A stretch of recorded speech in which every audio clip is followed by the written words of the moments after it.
जय श्री कृष्ण। आज फिर बात करेंगे समुद्र मंथन की ही। समुद्र मंथन में से कुछ दिव्य वृक्ष भी निकले, पारिजात, कल्प वृक्ष और संतान नाम का भी वृक्ष निकला, और साथ में ही कुछ तामसिक वनस्पतियां भी निकली। तो उन्हें सब एक बार समुद्र किनारे रख दिया गया। फिर से समुद्र मंथन होने लगा। तो इस बार एक दिव्य पुरुष स्वर्ण कलश हाथ में लेके निकलता, जो कि भगवान धन्वंतरी होते हैं। तो देवता क्या करते हैं, धन्वंतरी जी को प्रणाम करते हैं, उनके अद्भुत सौंदर्य को देखने लगते हैं। तो उतने में एक दैत्य आके उनके हाथ से वो स्वर्ण कलश लेके दैत्य लोग भाग जाता है। सारे दैत्य भी चले जाते हैं और देवता भी उनके पीछे पीछे जाते हैं। तो दैत्य क्या करते हैं, देवता को कहते हैं कि अभी आप लोग जाइए यहाँ से, बाकी स्वर्ण वगैरह रत्न वगैरह सब आप रख लीजिए, हम लोग तो ये एक छोटा सा कलश मिला, हम उसमें ही संतुष्ट हैं।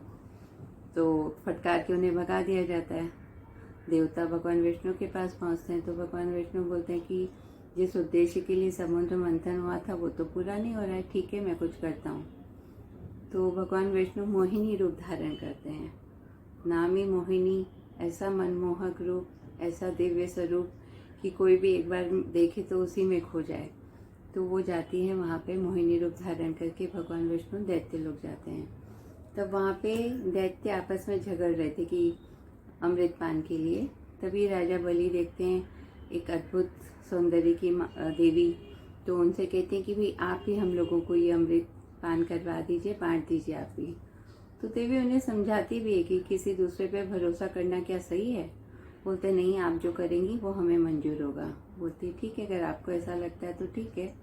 तो मैं चाहूँगी कि आज रात है तो आप लोग रात्रि जागरण करें, सुबह स्नान ध्यान करके फिर मैं आपको अमृत दूंगी। आप लोगों को ऐसा चलेगा? बोलता हाँ ठीक है, कोई बात नहीं। तो वो लोग रात्रि जागरण करते हैं, सुबह उठ के स्नान करते हैं, पूजा करते हैं। उसके बाद सब आते हैं माँ मोहिनी देवी के पास कि अब अमृत पान करते हैं। तो कहती हैं कि देखो, अगर कुछ नेक काम करते तो उसमें से 10% आपको पहले निकाल देना चाहिए दान के लिए। तब तक देवता लोग भी आ जाते हैं अपना पात्र लेके। तो आप लोग कहें तो मैं इनको दे दूँ? तो बोले हाँ ठीक है। तो उनके लिए देवता लोग भी आ जाते, बैठ जाते पंगत में। तो देवी फिर मोहिनी कहती है राजा बलि से कि देखो, जो अतिथि होते हैं ना, वो सबसे पहले हमें उनका स्वागत करना चाहिए। अगर आप कहें तो मैं पहले देवताओं को अमृत दे दूँ। तो राजा बलि जो मोहित हो चुके थे, उनको कुछ समझ ही नहीं थी। जो कह रही थी मोहिनी, वो कह रहे थे हाँ ठीक है। तो उन्होंने कहा ठीक है।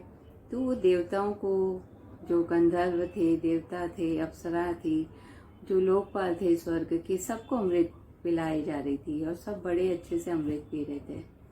तभी राहु ने क्या किया कि वो समझ गया कुछ तो गड़बड़ है। तो राहु देवताओं की पंक्ति में जाके बैठ जाता है।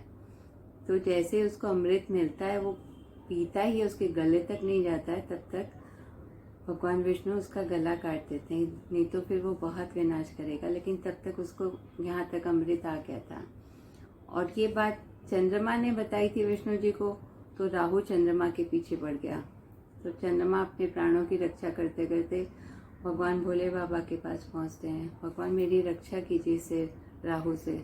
तो भगवान, तो भोले बाबा सबको शरण देते हैं। उन्होंने चंद्रमा को अपने सिर पे, शीश पे धारण कर लिया। फिर भगवान ने बड़ी चतुराई से, समझदारी से दैत्यों के पास अमृत पहुंचने के बाद भी सब देवताओं को दे दिया, और दैत्यों को नहीं मिला, क्योंकि अगर उन्हें मिल जाता तो फिर वो विनाश ही करते। ऐसे हैं हमारे भगवान विष्णु जी। और ये है हमारे समुद्र मंथन की कहानी, अमृत प्राप्ति की कहानी। तो आप सभी कहानी सुनिए, बच्चों को सुनाइए। सबका मंगल।